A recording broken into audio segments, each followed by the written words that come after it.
The Mekong River, a serpent of silver winding its way through emerald rice paddies. This is Vietnam, a country where the river's flow dictates the rhythm of life, a land of ancient beauty, sculpted by the forces of nature and the hand of man. Here, every stone and tree has a story to tell, a whisper of the past. For millennia, the Vietnamese people have toiled under a scorching sun, coaxing life from the fertile soil. Their hands, weathered by time, have shaped the land, turning it into a mosaic of green and gold. Their story is one of resilience, a testament to the enduring spirit of a people who have faced countless trials and emerged stronger.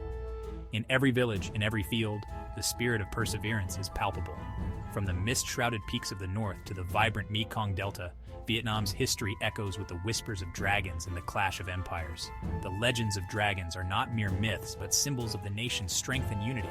But this land, so rich in beauty, has also tasted the bitterness of conflict. Wars have scarred its landscapes, and battles have been fought on its soil, leaving behind memories etched in stone and blood. Vietnam's history is a tapestry woven with threads of both triumph and tragedy. Each thread tells a story of victory and loss, of joy and sorrow, creating a rich and complex narrative. It is a story of ancient dynasties and valiant warriors, of foreign domination and the struggle for independence.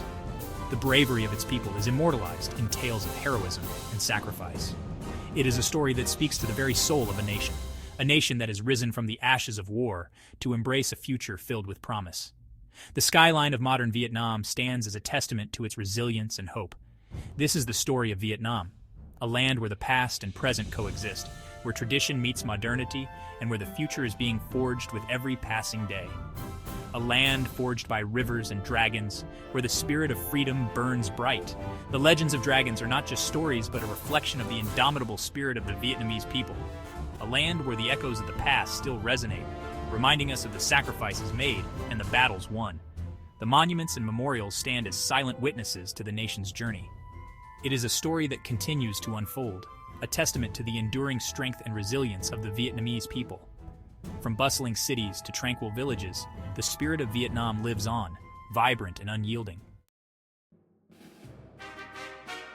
In the mists of time, before the written word, when the world was still young and the boundaries between the mortal and the divine were blurred, legend whispers of a dynasty born from the union of a dragon lord and a fairy princess. This union was not just a marriage of two beings, but a merging of two realms, the celestial and the terrestrial. This is the story of the Hong Bang dynasty, a tale that has been etched into the very soul of Vietnam, a tale passed down through generations, from the elders to the young, ensuring that the legacy never fades. It is a cornerstone of Vietnamese identity, celebrated in festivals and remembered in ceremonies. It is a story that speaks to the mystical origins of a people, a narrative that intertwines the natural and the supernatural, their connection to the land, the very soil that nurtures their crops and sustains their lives, and their belief in divine ancestry, a lineage that elevates their existence to something greater than the mundane. Lac Long Quan, the Dragon Lord, emerged from the depths of the sea, a figure of immense power and wisdom, bringing with him the gift of agriculture, teaching the early Vietnamese how to cultivate the land and harness its bounty. Ao Co, the fairy princess, descended from the heavens, her presence a blessing to the earth, gracing the land with her ethereal beauty and nurturing spirit, embodying the harmony between nature and humanity. Their union gave birth to 100 sons, each one a symbol of the diverse yet unified Vietnamese people, the progenitors of the Vietnamese people, a lineage that binds them together in a shared heritage. This mythical lineage instilled in the Vietnamese a profound sense of unity and shared ancestry, a collective identity that transcends individual differences, a belief that they were all descendants of dragons and fairies, a narrative that imbues their culture with a sense of magic and wonder. Though shrouded in mythology, the Hong Bang dynasty represents the genesis of Vietnamese civilization, a foundational story that has shaped their history and culture.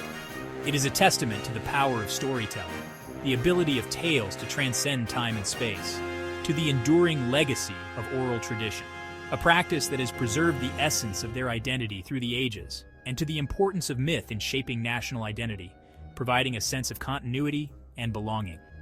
The story of the Dragon Lord and the Fairy Princess continues to resonate with the Vietnamese people, a reminder of their rich heritage, reminding them of their ancient roots and the mythical origins of their nation, a legacy that continues to inspire and unite them.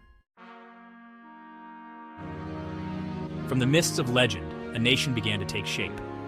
Van Lang, the first historical Vietnamese state, emerged in the Red River Delta, its people bound by shared ancestry, language, and culture.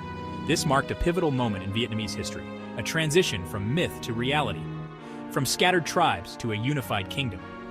The fertile lands of the Red River Delta provided the foundation for a thriving agricultural society. The Vietnamese people, skilled in rice cultivation and water management, transformed the delta into a breadbasket, supporting a growing population. With this prosperity came the need for organization and leadership.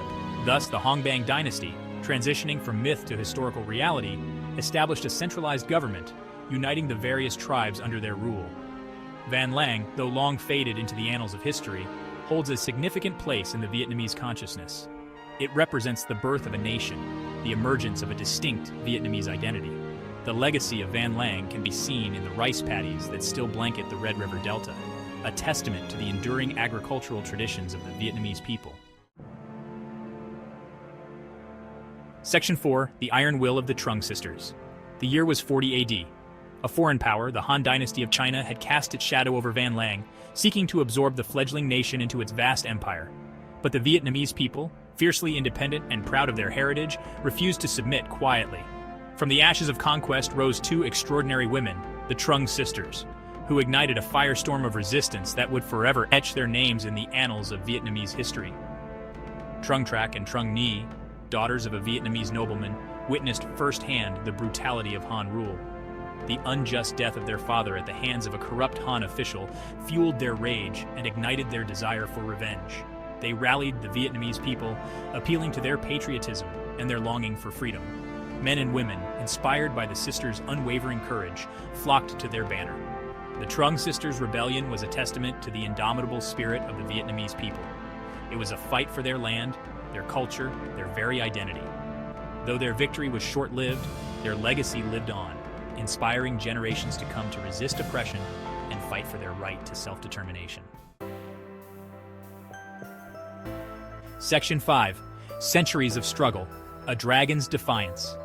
The Trưng Sisters' rebellion marked the beginning of a long and arduous struggle against Chinese domination. For over 1,000 years, Vietnam would be caught in a tug-of-war between its powerful northern neighbor and its own fierce desire for independence. It was a period of intermittent warfare, punctuated by brief periods of autonomy, where the Vietnamese people fought tooth and nail to preserve their language, their culture, and their identity. Throughout these centuries of struggle, the Vietnamese people displayed remarkable resilience and a deep-seated love for their homeland. They fought back against overwhelming odds, utilizing guerrilla warfare tactics to exploit the terrain and their knowledge of the land. Time and again, they rose up against their oppressors, their spirits unbroken, their determination unwavering. From the Ung dynasty to the early Lý dynasty, from the Lai dynasty to the Tran dynasty, the story of Vietnam during this period was one of defiance. Each victory, however temporary, served as a testament to the unwavering spirit of a nation unwilling to be subjugated. These centuries of struggle would forge a national identity steeped in resistance, resilience, and an unyielding belief in the eventual triumph of freedom. Section 6. The Shadow of Colonialism. As Vietnam entered the 19th century, a new threat emerged from the West. The once isolated and self-sufficient nation found itself in the crosshairs of European powers, eager to expand their territories and influence across the globe. The age of European colonialism had dawned, and France, eager to expand its empire, set its sights on Indochina. The French, driven by a desire for economic gain and strategic advantage, began to infiltrate the region, bringing with them not only soldiers, but also traders, missionaries, and administrators.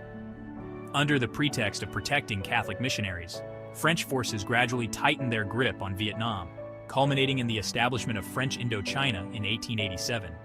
This marked the beginning of a new era, one characterized by foreign domination and exploitation. French colonialism cast a long shadow over Vietnam. The French imposed their architectural styles, transforming cities like Hanoi and Saigon with grand boulevards and imposing buildings that stood as symbols of their control. The French exploited Vietnam's resources, transforming the country into a source of raw materials for their industries. Rubber, rice, and coal were extracted in vast quantities, often at the expense of the local population, who were subjected to harsh working conditions and heavy taxation. They imposed their language, culture, and institutions, seeking to assimilate the Vietnamese people into their colonial mold. French became the language of administration and education, and Vietnamese traditions were often suppressed or marginalized. This period witnessed the rise of Vietnamese nationalism, as a new generation, educated in both Western and traditional Vietnamese thought, began to question the legitimacy of colonial rule. Intellectuals and activists started to form movements in societies, laying the groundwork for future resistance. The seeds of resistance, sown centuries earlier during the struggle against Chinese domination, began to sprout anew. Inspired by global movements for independence and self-determination, the Vietnamese people began to organize and resist in more coordinated and determined ways. The Vietnamese people, never truly accepting of foreign rule, yearned for the day when they could once again determine their own destiny. Traditional ceremonies and village life continued to thrive, serving as a reminder of their rich cultural heritage and unbroken spirit. The stage was set for a new chapter in Vietnam's long and tumultuous history, a chapter that would see the rise of a charismatic leader and the eruption of a conflict that would engulf not only Vietnam, but the entire world. Ho Chi Minh emerged as a symbol of hope and resistance, leading the charge against colonial powers and igniting a struggle that would ultimately reshape the nation's future.